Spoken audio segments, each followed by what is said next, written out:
आपके शरीर में याददाश्त का बहुत जटिल तंत्र है। तो क्या आपको लगता है कि आप जिसे भी छूते और महसूस करते हैं और संबंध रखते हैं, उससे वो याददाश्त नहीं बटोर रहा? अगर आप अपने सिस्टम में ढेर सारी विरोधाभासी याददाश्त पैदा करते हैं, तो आप देखेंगे कि जीवन बाद में ऐसा रूप ले लेगा कि आपके पास सब कुछ होगा, पर आपको ऐसा महसूस होगा मानो आपके पास कुछ नहीं।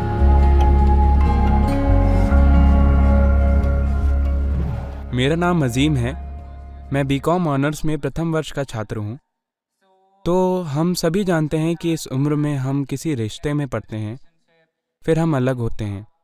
तो मेरा एक दोस्त है जिसका हाल ही में रिश्ता टूट गया है, और उसने मुझसे कहा कि मैं उसे कोई सलाह दूं कि आगे कैसे बढ़ना है और चीज़ों का सामना कैसे करना है। हम उम्र होने के कारण मैं उसे सलाह नहीं दे पाया, क्योंकि मैं नहीं जानता कि आगे कैसे बढ़ते हैं। तो मेरा प्रश्न ये है कि उस स्थिति के बाद आगे कैसे बढ़ें।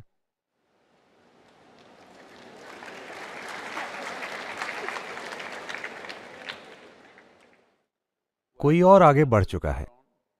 अगर आप उसी जगह पर रुके रहे, तब भी दूरी आ जाएगी। देखिए, इसे जीवन के संदर्भ में समझते हैं, प्रचलन के संदर्भ में नहीं, नैतिकता के संदर्भ में नहीं, सही और गलत के संदर्भ में भी नहीं, मगर जीवन के संदर्भ में। जीवन के संदर्भ से मेरा मतलब है, अजीम, क्या आपको याद है कि आपके परदादा 10 पीढ़ियों पहले आपके परदादा कैसे दिखते थे? नहीं, मगर आपकी नाक उनकी नाक जैसी है, हाँ या ना? हाँ। तो क्या यह सच है कि आपके शरीर में जबरदस्त याददाश्त है? हाँ। ये याददाश्त कई स्तरों पर होती है। क्रमिक विकास की याददाश्त, वंश की याददाश्त और कर्मों की याददाश्त होती है। याददाश्त के चेतन स्तर और अचेतन स्तर होते हैं। याददाश्त के स्पष्ट और अस्पष्ट स्तर भी होते हैं। लेकिन अगर आपकी नाक आपके परदादा की नाक जैसी है, तो निश्चित रूप से आपके शरीर में याददाश्त का बहुत जटिल तंत्र है ना? हाँ। तो अगर इस शरीर में इतनी जटिल याददाश्त रखने की काबिलियत है, तो क्या आपको लगता है कि आप जिसे भी छूते और महसूस करते हैं और संबंध रखते हैं, उससे वो याददाश्त नहीं बटोर रहा? आपको ऐसा लगता है या नहीं? हाँ। यह बटोरता है। तो यह जबरदस्त याददाश्त इकट्ठा करता है। इसे जानने का तरीका क्या है? देखिए, सीढ़ियां कैसे चढ़नी है, सीढ़ियां कैसे उतरनी है, यह बहुत आसान लगता है, मगर यह आसान नहीं है, यह बहुत जटिल है। आपके शरीर को याद रखना पड़ता है, वरना वो इतनी आसानी से ऊपर और नीचे नहीं जा सकता। आजकल खिलाड़ी मांसपेशियों की याददाश्त की बात कर रहे हैं, अपने सिस्टम में याददाश्त बनाना, ताकि खेल को एक खास कुशलता के साथ खेला जा सके। यह सिर्फ खेल के मामले में नहीं है, यह सिर्फ किसी खास काम में नहीं होता। आप हर दिन बहुत सारी याददाश्त जमा कर रहे हैं, और अगर इस याददाश्त में एक खास प्रकार का तालमेल हो, अगर इस याददाश्त में एक खास तरह की अनुरूपता हो, तो यह याददाश्त लाभदायक बन जाएगी। अगर इस याददाश्त में एक खास स्तर की उथल पुथल होगी, तो आप भले ही सब कुछ जान जाएं, मगर यह याददाश्त आपके खिलाफ काम करेगी, क्योंकि इसके अंदर टकराव और विरोधाभास है। आपने रिश्तों की बात की और हमें अपने दोस्त के प्रश्न के बारे में बताया। तो यह प्रश्न ही इसलिए उठा है क्योंकि यह चीज महत्वपूर्ण है ना? अगर वो महत्वपूर्ण नहीं होता, तो आप पुराने जूतों की जोड़ी की तरह उसे भूल जाते और आगे बढ़ जाते। मगर वो महत्वपूर्ण है क्योंकि आपने उसमें अपने विचार, अपनी भावनाएं और शायद अपना शरीर भी लगाया है। ये 3 चीजें लगाने के बाद उसके बारे में एक गहरी याददाश्त बन जाती है।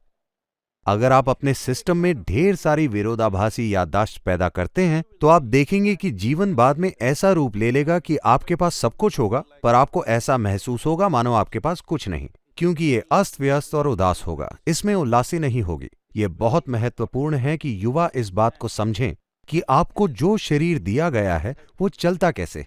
अगर ये सिर्फ मांस का एक गोला होता, तो आप जैसे चाहे वैसे इसका इस्तेमाल कर सकते थे। But this is a very sophisticated machine. मगर ये एक बहुत जटिल मशीन है। अगर आप इसका संवेदनशील तरीके से इस्तेमाल करें तो ये असाधारण तरीके से चीजें कर सकता है, वरना ये मामूली चीजें करेगा। मान लेते हैं आप कंप्यूटर के बारे में कुछ नहीं जानते। मान लीजिए मैंने आपको एप्पल एयर दिया। क्या आपने वो मॉडल देखा है? हाँ। बहुत पतला और तेज। मैंने आपको वो दिया मगर आप नहीं जानते कि वो क्या है। आप उसे घर ले गए और उससे खीरे काटने लगे। खीरे अच्छे कटेंगे, मगर क्या यह त्रासदी नहीं है कि आप खीरा काटने के लिए एक कंप्यूटर का इस्तेमाल कर रहे हैं? खीरे में कोई बुराई नहीं है, मगर आपके साथ जरूर कुछ गड़बड़ है ना? हेलो? हाँ। आपके हाथों में जो है, अगर आप उसका महत्व नहीं समझते तो आपके साथ कुछ बहुत बुनियादी गड़बड़ है। सारी महत्वपूर्ण चीजें बेकार हो जाएंगी। मैं सिर्फ इंसानों की बात नहीं कर रहा हूं। किसी भी चीज को छूने और उसमें खुद को शामिल करने से पहले आपको देखना चाहिए कि आप उसमें कितनी भागीदारी चाहते हैं। आपको देखना चाहिए कि आप उसे कहां ले जाना चाहते हैं। आपको यह भी देखना चाहिए कि आपके ऊपर उसके क्या अलग अलग प्रभाव पड़ेंगे। वो इस जीवन के लिए अच्छा काम करेगा या इस जीवन के खिलाफ काम करेगा। आपको सोचना चाहिए, वरना आप एक ढीला जीवन बन जाएंगे। मैं ढीले शब्द का इस्तेमाल नैतिकता के संदर्भ में नहीं कह रहा हूं। मैं ढीला बस इस संदर्भ में कह रहा हूं कि आप अपने जीवन में जिस दिशा में जाना चाहते हैं वहां नहीं जा पाएंगे।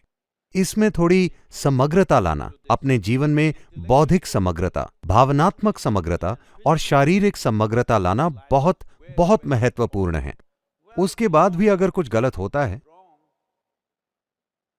तो आपको बस ये समझना है कि जब आप पैदा हुए तो आप अकेले आए थे और जब आप मरेंगे तो अकेले ही जाएंगे।